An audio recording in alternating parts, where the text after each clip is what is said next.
अब बांग्लादेश के ऊपर भी एक्शन लेना शुरू कर दिया है। जानेंगे, गंगा वाटर ट्रीटी के लिए अब भारत ने दबाव बना दिया है। वहीं दूसरी तरफ ये देखने को मिल रहा है कि चाइना अब यहाँ बहुत ज़्यादा इन्वॉल्वमेंट दिखलाना शुरू कर रहा है। जियोपॉलिटिक्स में बहुत कुछ चल रहा है, हमेशा की तरह जानने को मिलेगा बहुत कुछ। आइए जानते हैं इन खबरों को विस्तार से। बांग्लादेश में चीन की बढ़ती गतिविधियों से भारत की चिंताएं बढ़ गई है। हाल ही में बांग्लादेश के पूर्व सैन्य खुफिया चीफ की चीन की 12 दिवसीय यात्रा ने नई दिल्ली को अलर्ट कर दिया है। मेजर जनरल रजाकुल हैदर चौधरी 6 जून को चीन के लिए रवाना हुए थे, 18 जून को ढाका लौट आए। चौधरी की यात्रा के दौरान यूनुस सरकार के एक वरिष्ठ राष्ट्रीय सुरक्षा अधिकारी भी चीन पहुंचा था। रजाकुल हैदर चौधरी की संदिग्ध इतिहास को देखते हुए उनकी चीन यात्रा को गंभीरता से देखा जा रहा है। रजाकुल हैदर चौधरी बांग्लादेश के directorate general of forces intelligence और नेशनल सिक्योरिटी इंटेलिजेंस दोनों के डायरेक्टर के रूप में काम कर चुके हैं। उन्हें साल 2004 में चटगांव बंदरगाह के माध्यम से पूर्वोत्तर भारत और बांग्लादेश में विद्रोही समूहों के लिए हथियारों की एक बड़ी खेप की तस्करी में शामिल होने के लिए अवामी लीग शासन के दौरान जेल में डाल दिया गया था। चटगांव में हथियार जब्त किए जाने के 3 महीने के भीतर 2004 में ही तत्कालीन विपक्षी नेता और बाद में बांग्लादेश की प्रधानमंत्री शेख हसीना के हत्या के प्रयास के लिए भी मौत की सजा सुनाई गई थी। ढाका में अवामी लीग की रैली पर ग्रेनेड हमले में 24 लोग मारे गए थे। इस हमले में शेख हसीना बच गई थी। चौधरी को बांग्लादेश में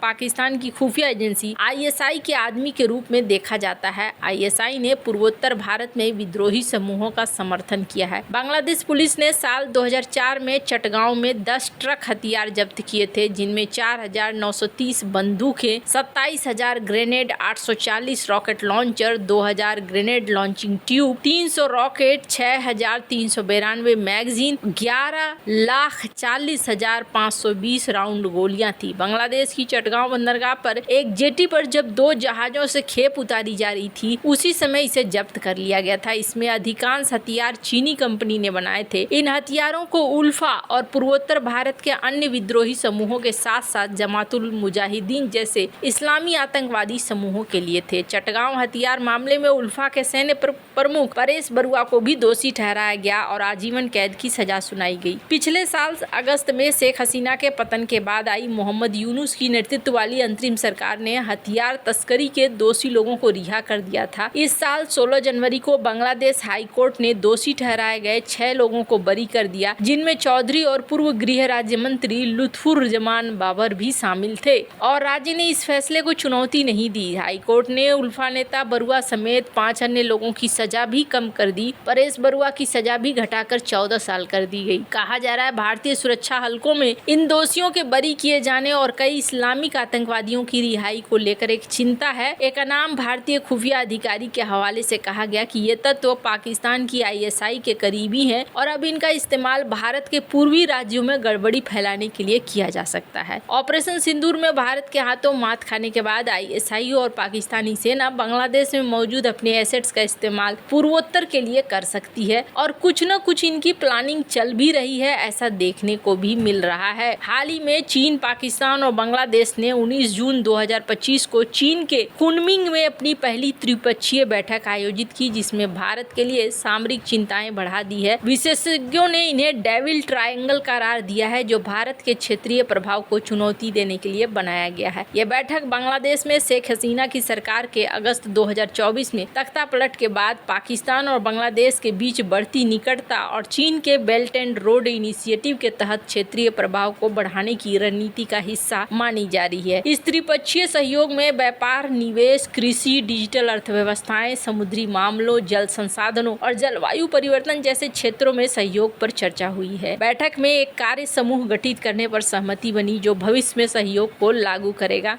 भारत और पाकिस्तान, बांग्लादेश के बीच संबंध ऐतिहासिक रूप से जटिल रहे हैं। 1971 में भारत के समर्थन से बांग्लादेश ने पाकिस्तान से स्वतंत्रता प्राप्त की। इसके बाद से भारत और बांग्लादेश के संबंध मैत्रीपूर्ण रहे, जबकि पाकिस्तान पाकिस्तान और बांग्लादेश के तनाव के। हालांकि हाल के सालों में विशेष रूप से शेख हसीना सरकार के जाने के बाद बांग्लादेश और पाकिस्तान के बीच सुलह के संकेत मिले हैं। चीन ने इस स्थिति का लाभ उठाकर दोनों देशों को अपने प्रभाव क्षेत्र में लाने की कोशिश की है। 1974 में भारत ने अपने पहले परमाणु परीक्षण स्माइलिंग बुद्धा को अंजाम दिया, जिससे क्षेत्रीय संतुलन को प्रभावित किया। इस समय चीन और पाकिस्तान ने भारत के खिलाफ एक अनौपचारिक गठजोड़ बनाया है। चीन ने पाकिस्तान को परमाणु तकनीक हथियारों के विकास में सहायता प्रदान की है, जिसे भारत के लिए सामरिक खतरे के रूप में देखा जा रहा है। उस समय बांग्लादेश जो अभी स्वतंत्र हुआ था तटस्थ रहा, लेकिन पाकिस्तान के साथ उसके संबंध तनावपूर्ण थे। 1974 में चीन ने संयुक्त राष्ट्र में कश्मीर मुद्दे पर पाकिस्तान का समर्थन किया और भारत की आलोचना की, जिससे भारत को 2 मोर्चों पर अब चुनौती मिल रही है। बैठक कुनमिंग यूनान प्रांत में हुई, जहां चीन के दक्षिण एशिया एक्सपो आयोजित होता है। चीन के उप विदेश मंत्री सुन वेइदोंग, बांग्लादेश के कार्यवाहक विदेश सचिव राहुल आलम सिद्दीकी और पाकिस्तान के अतिरिक्त विदेश सचिव इमरान अहमद सिद्दीकी ने भाग लिया। पाकिस्तान के विदेश सचिव अम्मा बलोच ने वीडियो लिंक के माध्यम से शुरुआती चर्चा में हिस्सा लिया। बैठक का उद्देश्य क्षेत्रीय सहयोग को बढ़ाना, विशेष रूप से BRI या तीनों देशों के बीच में आपसी विश्वास, समानता और समावेशिता के आधार पर सहयोग को बढ़ाना है। तीनों देशों ने उद्योग, व्यापार, समुद्री मामलों, जल संसाधनों, जलवायु परिवर्तन, कृषि, शिक्षा और स्वास्थ्य जैसे क्षेत्रों में परियोजनाओं को लागू करने की बात कही। भारत के लिए चिंता क्या है? सामरिक घेराबंदी शुरू हो रहा है, कश्मीर और अन्य मुद्दों पर भी दबाव बनाने की कोशिश हो रही है, आर्थिक प्रभाव भी है इसके, और पहलगाम हमले के बाद यहाँ पर तनाव भी बढ़ता हुआ दिखा है। भारत ने ऑफिशियली अभी इस मुद्दे को लेकर कुछ नहीं कहा है, लेकिन अब भारत सरकार ने बांग्लादेश के साथ गंगा नदी जल संधि की समीक्षा के लिए दबाव बनाया है, जो अगले साल 2026 में समाप्त होने वाली है। यह संधि 1996 में भारत और बांग्लादेश के बीच हस्ताक्षरित की गई थी, जिसका उद्देश्य गंगा नदी के जल, विशेष रूप से फरक्का बैराज के पास सूखे मौसम के दौरान जल बंटवारे को सुनिश्चित करना था। भारत ने बांग्लादेश को सूचित किया है कि उसे अपने विकासात्मक जरूरतों को पूरा करने के लिए अधिक जल की आवश्यकता है। नई संधि की अवधि को कम से कम 10 से 15 वर्ष करने की संभावना है, ताकि दोनों देशों के लिए लचीलापन और अनुकूलनशीलता बनी रहे। ये निर्णय हाल के क्षेत्रीय तनावों, विशेष रूप से पहलगाम आतंकी हमले और बांग्लादेश में पिछले साल हुए तख्तापलट के बाद उत्पन्न अविश्वास के माहौल से प्रभावित है। गंगा नदी भारत और बांग्लादेश के बीच 54 साझा नदियों में से एक है। इस नदी का जल बंटवारा दोनों देशों के लिए महत्वपूर्ण है, क्योंकि ये कृषि, पेयजल और औद्योगिक जरूरतों को पूरा करता है। फरक्का बैराज जो 1975 में बनाया गया था, गंगा के जल को भागीरथी हुगली नदी प्रणाली में मोड़ने के लिए बनाया गया था, ताकि कोलकाता और हल्दिया बंदरगाहों की नौवहन क्षमता बनी रहे। हालांकि इस बैराज ने बांग्लादेश में जल प्रवाह को प्रभावित किया है, जिसके कारण दोनों देशों के बीच लंबे समय तक विवाद भी रहा। 1996 में हस्ताक्षरित गंगा जल संधि के कुछ महीनों बाद ही 1997 में गंगा नदी के जल स्तर में भारी कमी आई। संधि के अनुसार फरक्का बैराज पर जल प्रवाह 70,000 क्यूसेक या उससे कम होने पर दोनों देशों को 50% जल मिलना था, लेकिन 1997 में सूखे मौसम में जल प्रवाह इतना कम हो गया कि बांग्लादेश को संधि के